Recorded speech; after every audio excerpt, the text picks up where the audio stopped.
Toujours avec nous ce matin. Alors maintenant, on va parler un petit peu de la droite qui va faire sa révolution en 2016. Vous oubliez le culte du chef automatiquement candidat à la présidentielle. Pour 2017, vous allez innover avec une primaire ouverte à tous les électeurs, avec ou sans carte du parti, pour choisir le candidat. Vous redoutez cette année, Christian Jacob ? Non, c'est une primaire ouverte, c'est ce que nous avons souhaité. Nous avons beaucoup débattu de ce sujet. Maintenant, la primaire est en train de se mettre en place, puisqu'il y a un comité de suivi et d'organisation qui est installé. Donc c'est parti, avec un débat, j'avais moi-même initié, savoir s'il fallait effectivement avancer la date ou pas. Débat qui a fait pchit. Voilà, Tous les candidats il n'a pas fait pchit, mais il a été décidé de maintenir le calendrier. Voilà. Mais parce que sur le fond, il y a un risque, en fait, effectivement, que le parti explose. D'ores et déjà, au lendemain du deuxième tour... Mais on ne va pas vous faire ce plaisir. Attendez. Au lendemain du deuxième tour régional, pour ceux qui ne l'ont pas noté, par exemple, François Fillon, il parle de son QG. Donc, en fait, ça y est, la primaire, elle commence le 4 janvier prochain. Oui, chaque candidat s'organise comme il le souhaite. La date d'arrivée est connue.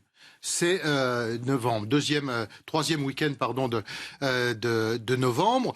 D'ici là, alors, les candidatures seront reçues au mois de septembre, mais d'ici là, 18 mois de débat, 18 mois de zizanie.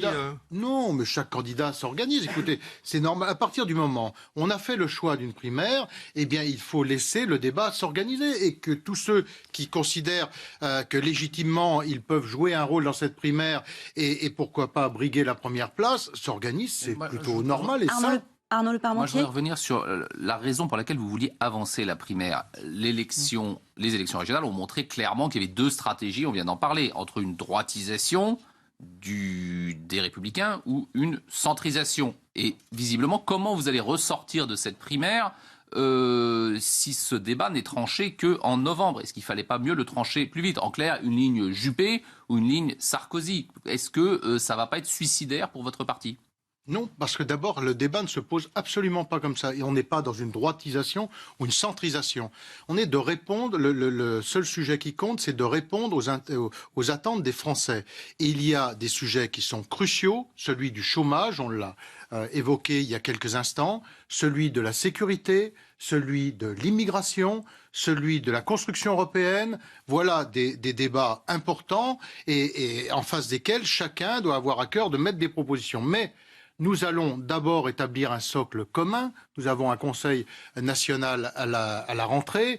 Et donc là, je dirais qu'il y aura un socle commun à partir duquel chaque candidat, avec la personnalité qui est la sienne, défendra ses spécificités. Et puis aussi son tempérament. Ça compte pour une élection présidentielle.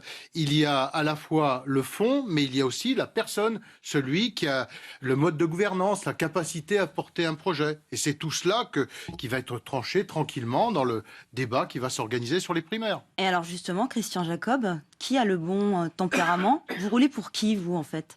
Moi, je suis le président du groupe. Je roule pour mes 200 députés. Le souci, c'est de faire en sorte que cette année soit une année utile, au moins jusqu'au mois de septembre, c'est-à-dire qu'on soit vraiment sur le travail parlementaire. Il y a du travail parlementaire. Parallèlement à cela, les primaires s'organisent. Mais moi, dans les fonctions qui sont les miennes aujourd'hui, ce sont celles du groupe parlementaire.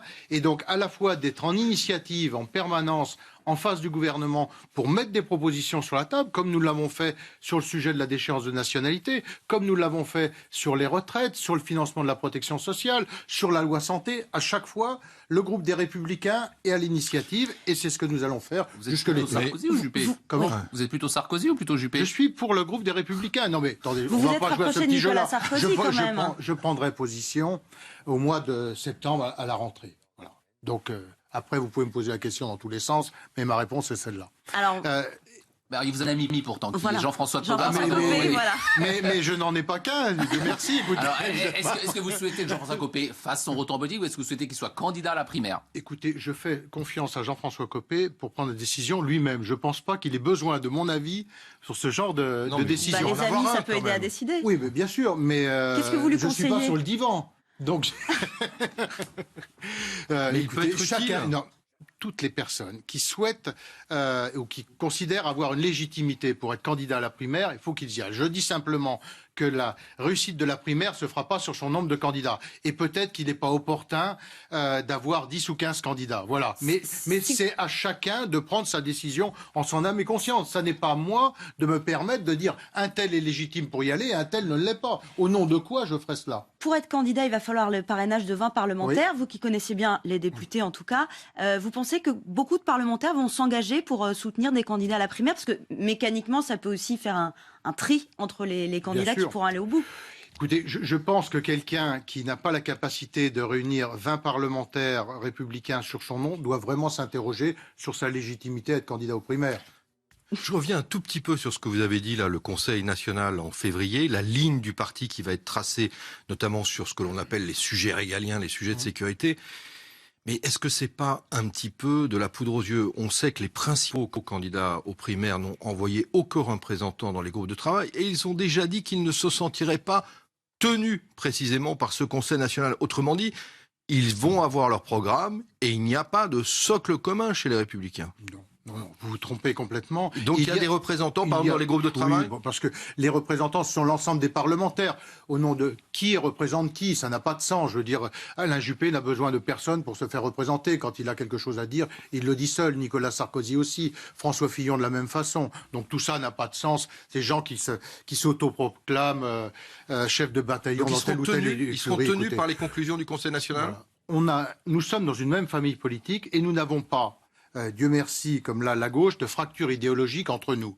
C'est-à-dire que globalement, aujourd'hui, sur les retraites, nous sommes sur la même ligne, sur le temps de travail, nous sommes sur la même ligne, sur les accords d'entreprise également, et sur le régalien aussi.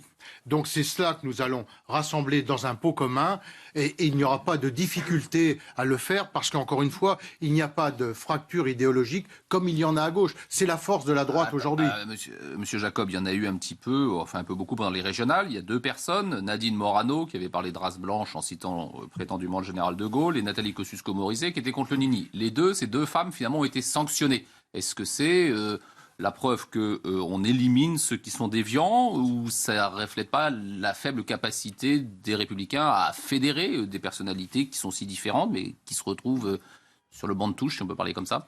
Non, il y a d'abord d'exclusion de personnes des Républicains. Simplement, lorsqu'on représente l'exécutif, c'est-à-dire qu'on ait un poste de responsabilité important de secrétaire général ou de vice-président. Il y a la nécessité d'avoir une cohérence par rapport à ce qui est la ligne majoritaire de notre famille politique. Et la décision à l'égard de Nadine Morano, je vous rappelle qu'elle est prise à la quasi-unanimité du bureau politique. Donc c'était parce qu'elle était tête de liste, mais elle n'a absolument pas été exclue du Parti des Républicains. Vous êtes à l'aise que Morano et Henkel ne soient plus dans le spectacle, dans le spectre, pardon Elles siègent toutes les deux au bureau politique, toujours. Mais simplement, quand vous êtes vice-présidente du parti, il vaut mieux être en phase avec la ligne majoritaire. Et donc cette décision, d'ailleurs, c'est prise, si mes informations sont bonnes, plutôt d'un commun accord entre elle et Nicolas Sarkozy. Et Nathalie Kosciusko-Morizet fait toujours partie du bureau politique. Mais Christian Jacob, c'est pas nouveau que Nathalie Kosciusko-Morizet fasse entendre sa petite musique, soit un peu différente sur la ligne. Depuis qu'elle est vice-présidente, elle fait ça. Oui, mais écoutez, là, il y a une décision. Mais vous n'allez pas reprocher au président de notre famille politique d'organiser l'exécutif comme il le souhaite. Ça fait partie des prérogatives du président et ça se fait en plus de ça, sans claquement de porte, sans cri, sans douleur, puisque tout le monde est toujours au bureau politique, simplement à des postes de responsabilité qui sont différents. Dans ses vœux, M. Sarkozy est obligé de dire qu'il aura besoin de beaucoup d'autorité pour faire avancer tout le monde dans la même direction. Donc le fait qu'il exprime son besoin d'autorité montre que c'est pas si évident que ça chez les Républicains. Il l'exprime pas tout à fait de cette manière. Il dit simplement... Il se souhaite de l'autorité. Mais oui, mais moi je le souhaite aussi au président de notre famille politique. Vous savez, très, très modestement, moi j'exerce la fonction de président de groupe. On est dans un rôle de rassemblement, mais à certains moments, il y a besoin aussi de faire preuve d'une certaine autorité. Mais il ne faut pas confondre autorité et autoritarisme. Et Nicolas Sarkozy est pleinement dans son rôle lorsqu'il réaffirme qu'il conduit sa famille politique pour la mettre en situation d'aborder à la fois les primaires et surtout l'échéance suprême, l'élection présidentielle, qu'elle soit en ordre de marche.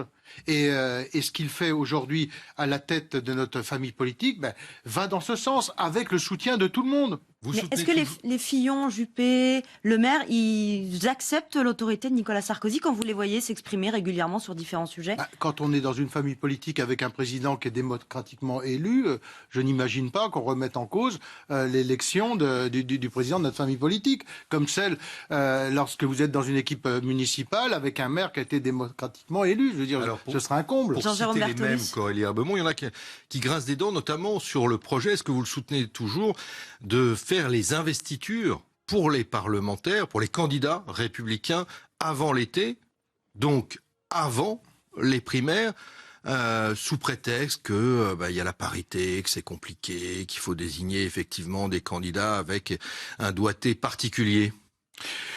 C'est une décision qui relève du bureau politique. Moi, la position que je défendrais, c'est de le faire effectivement plutôt très tôt, c'est-à-dire avant les primaires. Avant les primaires, pour la raison suivante, c'est que si on attend les primaires, on sera fin novembre, on arrive dans les fêtes de Noël, et donc on va se trouver au mois de janvier pour des élections présidentielles qui sont en avril. Et donc à donner les investitures au mois de janvier, je pense que c'est tard. Bon, après ça, comme à chaque fois, il y a des cas qui seront résolus très tôt et puis d'autres qui demanderont un peu plus d'arbitrage. Donc on trouvera en bureau politique la bonne décision et de toute façon, je me rangerai à l'avis majoritaire. Je pense que ce que l'on peut faire en amont, ça nous aide toujours. C'est toujours mieux de savoir quel est, notamment dans les circonscriptions, d'abord là où il y a des sortants, la règle générale fait que dans la majeure partie des cas, sauf ceux qui souhaitent arrêter, les sortants sont reconduits, donc autant de choses que l'on peut faire assez tôt. Et puis pour ceux qui vont en conquête, eh bien plus ils le savent tôt, mieux ils s'organisent. Mais s'il doit y avoir des arbitrages qui sont faits plus tardivement, on les fera plus tardivement. Voilà. Mais voyez, là encore, tout cela n'est pas un drame. Là encore, vous êtes sur la ligne de Nicolas Sarkozy, Christian Jacob. D'abord, c'est pas un drame en soi. Non, mais ça peut montrer un rapprochement. Et ensuite, c'est une position que j'ai toujours défendue. Mais j'ai plutôt le sentiment de ne pas être le seul à la défendre. Je pense que ceux qui sont candidats à l'investiture ont envie de savoir relativement tôt s'ils ont l'investiture, parce que mener une campagne législative et présidentielle, et qu'on évite pendant la présidentielle d'avoir ces arbitrages sur les législatives, c'est plutôt mieux. Mais si ça se fait plus tardivement, ça n'est pas grave en soi. Voilà. Moi, je défends ce point de vue. Et encore une fois, le bureau politique décidera. Les autres candidats à la primaire font valoir que celui qui sortira et qui potentiellement sera président de la République aimerait bien choisir sa majorité. Et pas qu'elle soit imposée par... Mais ce qui sera le cas, c'est imposé par personne. C'est le bureau politique, la commission des investitures, qui fait une proposition, donc où tout le monde est représenté dans la commission des investitures, qui fait une proposition en s'appuyant d'abord sur les propositions qui sont faites par les militants sur le terrain. La commission d'investiture ensuite propose, le bureau politique décide, et c'est entériné par le Conseil national. Donc voilà, c'est jamais le fait du prince, c'est pas tel ou tel qui décide de qui sera candidat. C'est pas comme ça que ça fonctionne. Très vite, une petite question puisqu'on parle législative. Vous redoutez les législatives partielles, notamment suite à la démission de Gérald Darmanin, Xavier Bertrand dans le Nord. Est-ce qu'on va voir de nouveaux parlementaires FN à l'Assemblée ? Écoutez, j'espère que non, en tout cas, et que ce seront bien des parlementaires républicains qui vont succéder aux parlementaires républicains. Vous regrettez leur décision d'avoir démissionné, du coup ? Non, parce qu'ils étaient obligés par la loi. Par la future loi. Non, pas du tout. Non. Par la loi actuelle, qui limite à 2 mandats. Il n'y a aucune anticipation d'une quelconque loi. C'est la réalité aujourd'hui, c'est-à-dire que vous êtes limité à 2 mandats. Gérald Darmanin, il est aujourd'hui maire de Tourcoing, et il est député, et il est conseiller régional. Donc il ne peut pas avoir 3 mandats. C'est la loi actuelle qui s'applique. C'est la même chose pour Xavier Bertrand. C'est la même chose pour Christian Estrosi. Il n'y a aucune anticipation de quoi que ce soit, mais la loi fait que ce sont 2 mandats. Donc ils avaient 2 mandats, ils se sont présentés un 3e en connaissance de cause. Donc à partir de là, ils sont obligés de choisir, c'est tout. C'est la fin de cette émission. Merci Christian Jacob d'avoir été avec nous en ce 27 décembre.